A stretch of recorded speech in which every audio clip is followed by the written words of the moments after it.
દક્ષિણ અમેરિકામાં મધ્યમાં આવેલા દેશ બોલિવિયાની રાજધાની લા પાઝમાં એક મોટી વિમાન દુર્ઘટના બની છે. એલ અલ્ટો શહેરની એક શેરીમાં વાયુસેનાનું હર્ક્યુલસ C-130 વિમાન ક્રેશ થયું.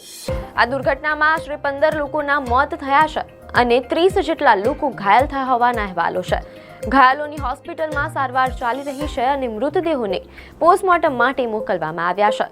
અકસ્માતના ઘણા વિડીયો સોશિયલ મીડિયા પર વાયરલ થઈ રહ્યા છે. મહત્વનું છે કે આ વિમાન ચલણી નોટોનું પરિવહન કરી રહ્યું હોવાની વાત પણ છે. ત્યારે અહેવાલો મુજબ ખરાબ હવામાનને કારણે ક્રેશ થયું હોવાની ઘટના બની છે. ખરાબ હવામાનને કારણે વિમાને ઊંચાઈ ગુમાવી દીધી અને પાયલટ રસ્તા પર પાર્ક કરેલા વાહનો ચૂકી ગયો. પાયલટ ઊંચાઈ મેળવી શકે તે પહેલા વિમાન વાહનો સાથે અથડાયું, રસ્તા પર ક્રેશ થયું અને આગ લાગી. ઘટનાને પગલે સોશિયલ મીડિયા પર વિડીયો વાયરલ થયા છે, જેમાં રસ્તા પર પડેલા વિમાનનો કાટમાળ દેખાય છે. કેટલીક કાર પણ કચડાઈ ગઈ છે. વાહનોમાં પણ આગ લાગી હોવાની વાત છે.